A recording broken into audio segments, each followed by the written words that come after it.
Hello friends, welcome to our channel Trihans blog. আজকের ভিডিওতে আপনাদের সকলকে স্বাগত জানাই। আজকে আমি শেয়ার করব বাচ্চাদের জন্য 3টি পুষ্টিকর লাঞ্চ রেসিপি। বাচ্চাদের পেট যেহেতু ছোট, তাই তাদের পেট ভরাতে আমাদের কিন্তু বেশি খাবারের দরকার হয় না। তাই আমাদের এমন সব খাবার বেছে নিতে হবে যাতে অল্প খেলেও বাচ্চারা সব রকম পুষ্টিগুণ পায়। আর সেই জন্যই কিন্তু আমাদের রোজ আলাদা আলাদা খাবার খাওয়াতে হবে। যাই হোক, বেশি কথা না বলে আমি চলে যাব আমার প্রথম রেসিপিতে।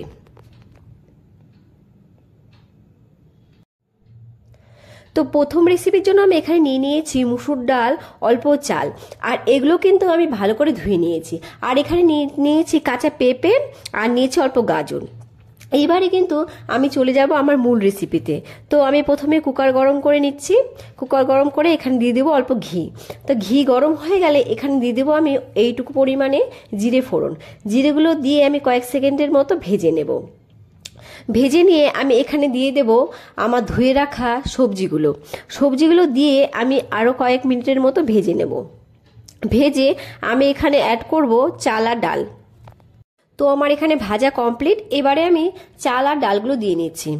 আমি চাল আর ডালগুলো দিয়ে কিন্তু অল্প নেড়েচেড়ে নেব। নেড়েচেড়ে নিয়ে এখানে দিয়ে দেব পরিমাণ মতো খাবারের জল দিয়ে আমি দিয়ে দেব অল্প হলুদ। তো আমি এখানে জলটা দিয়ে নিচ্ছি, দিয়ে আমি অল্প হলুদ দিয়ে নিচ্ছি, দিয়ে আমি ভালো করে মিশিয়ে কুকারের ঢাকনাটা আটকে আমি 4 থেকে 5টা সিটি দিয়ে নেব। পুষ্টিবিদরা বলে থাকেন চালে লাইসিন নামক অ্যামাইনো অ্যাসিড থাকে, ডালে কিন্তু তা থাকে না।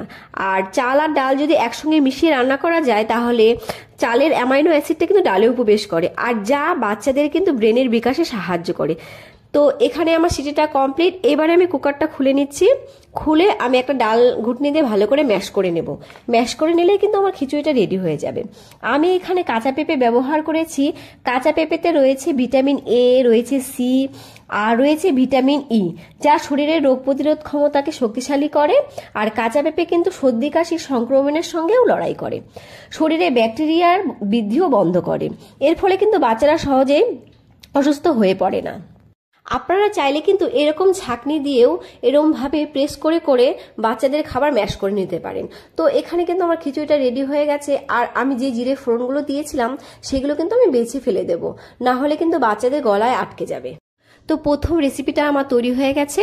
এবারে কিন্তু আমি দ্বিতীয় রেসিপিতে চলে যাব। আর যদি বাচ্চার বয়স 7 মাস হয় আপনারা কিন্তু এখানে জিরে আর ঘি স্কিপ করে যাবেন। তো আমি এবার চলে যাচ্ছি আমার দ্বিতীয় রেসিপিতে। তো দ্বিতীয় রেসিপির জন্য আমি এখানে নিয়ে নিয়েছি অল্প গোবিন্দভোগ চাল বা পোলাওয়ের চাল, আর নিয়ে নিয়েছি অল্প আলু। আমি কিন্তু 1 ঘন্টা জলে ভিজিয়ে রেখেছিলাম চালগুলোকে, ভিজিয়ে রেখে ধুয়ে নিয়েছি। আর আলুগুলোকেও কেটে ভালো করে ধুয়ে নিয়েছি। তো প্রথমে আমি গ্যাসে একটা প্যান বসিয়ে নিলাম, তাতে দিয়ে দিলাম পরিমাণ মতো জল। এবারে আমি দিয়ে দিচ্ছি ধুয়ে রাখা চাল আর আলু। আর আপনারা চাইলে এখানে আলুর পরিবর্তে আপেলও দিতে পারেন। এবারে আমি সবকিছু দিয়ে একটা ঢাকনা দিয়ে চাল আর আলুগুলোকে সেদ্ধ করে নেব। বাচ্চাদের কিন্তু মাঝে মধ্যে সেদ্ধ চালের পরিবর্তে এভাবে পোলাওয়ের চাল খাওয়ালে বাচ্চারা কিন্তু ভালো খাবে, কারণ এই চালে কিন্তু একটা সুন্দর ফ্লেভার আছে। তো ফিরে আসলাম আমি 10 মিনিট পর। এবারে কিন্তু আমি চেক করে নেব যে আমার আলু আর চালগুলো ভালো মতো সেদ্ধ হয়েছে কিনা। তো এবারে আমি ঢাকনাটা খুলে দেখে নিচ্ছি। এখানে কিন্তু আমার 50% সেদ্ধ হয়েছে, তাই আমি আরো খানিকক্ষণ ফুটিয়ে সেদ্ধ করে নেব। তো ফিরে এসেছি আরো 10 মিনিট পর। তো এখানে কিন্তু আমার আলু আর চালগুলো সেদ্ধ হয়ে গেছে। এইবারে কিন্তু আমি একটা ডাল ঘুটনি দিয়ে ভালো করে ম্যাশ করে নেব। গোবিন্দভোগ চাল কিন্তু শুধু ফ্লেভারই দেয় না, গোবিন্দভোগ চালে রয়েছে কার্বোহাইড্রেট, রয়েছে ভিটামিন, রয়েছে প্রোটিন। গোবিন্দভোগ চালে যেহেতু ফাইবার রয়েছে তাই বাচ্চারা কিন্তু খুব সহজেই হজম করতে পারে। আর এখানে কিন্তু আমার ম্যাশ করা হয়ে গেছে। এইবারে কিন্তু আমি একটা বাটিতে ঢেলে নেব। তো একটা বাটি নিয়ে নিলাম, এবারে আমি ঢেলে নিচ্ছি। ঢেলে আমি এখানে অ্যাড করে দেবো অল্প পরিমাণে বাটার। তো আমি বাটারটা অ্যাড করে নিলাম। বাটারটা অ্যাড করে নিয়ে আমি এখানে দিয়ে দেবো ম্যাশ করা ডিমের কুসুম। আমি কিন্তু আগের থেকে একটা ডিমকে সিদ্ধ করে নিয়েছি, আর সেখান থেকেই একটুখানি কুসুমকে আমি এভাবে ম্যাশ করে নিয়ে ভাতের সঙ্গে মিশিয়ে দিচ্ছি। মিশিয়ে আমি চামচের সাহায্যে ভালো করে কিন্তু ডিমের কুসুমটাকে ভাতের সঙ্গে মিশিয়ে নেব।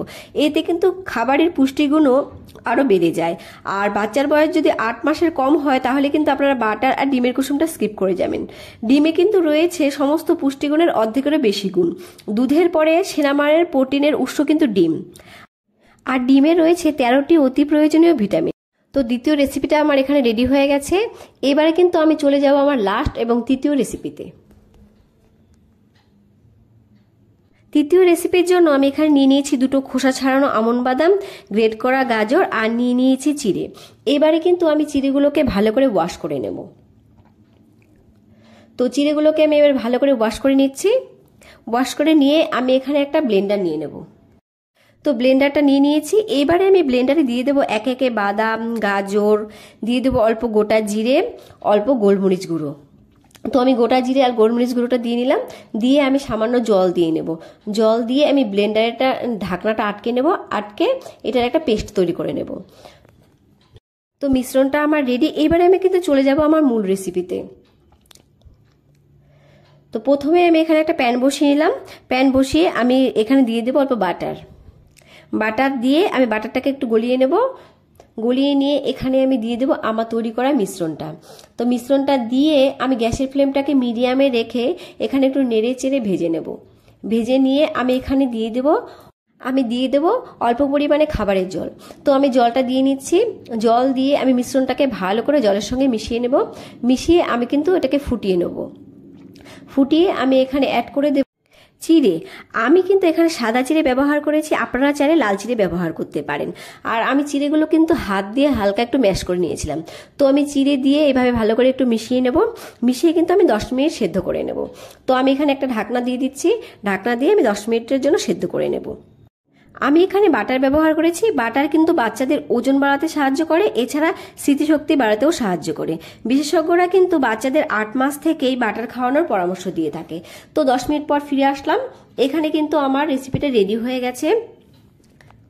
এবারে কিন্তু আমি এটা গ্যাসের থেকে নামিয়ে নেব। নামিয়ে একটা বাটিতে ঢেলে নেব। চিড়েতে রয়েছে কিন্তু প্রচুর পুষ্টিগুণ। চিড়েতে রয়েছে আয়রন, ভিটামিন বি, কার্বোহাইড্রেট এবং প্রোটিন। চিড়ে কিন্তু গ্লুটেন মুক্ত, তাই যেসব বাচ্চার অ্যালার্জি আছে তারাও কিন্তু চিড়ে খেতে পারে। তো আমি এখানে চিড়েটা ঢেলে নিচ্ছি। এখানে কিন্তু আমার রেসিপিটা রেডি হয়ে গেছে। এই রেসিপিটা কিন্তু বাচ্চাদের সকালে, দুপুরে বা রাতেও খাওয়াতে পারেন। তো আজকের ভিডিও এই পর্যন্ত। আর আমরা যদি এইভাবে বাচ্চাদের খাওয়াই তাহলে কিন্তু একটা খাবার থেকে বাচ্চারা অনেক পুষ্টিগুণ পেয়ে যাবে। আর আমার ভিডিওটা যদি ভালো লেগে থাকে ভিডিওতে একটা লাইক করে দেবেন আর চ্যানেলটাকে সাবস্ক্রাইব করে দেবেন নতুন নতুন ভিডিও পাওয়ার জন্য। আর বাচ্চাদের আরও অনেক অনেক মজাদার রেসিপি আমার চ্যানেলে রয়েছে, চাইলে দেখে আসতে পারেন। ভালো থাকবেন আর বাচ্চাদের ভালো লাগবেন। দেখা হবে নেক্সট ভিডিওতে। Bye bye.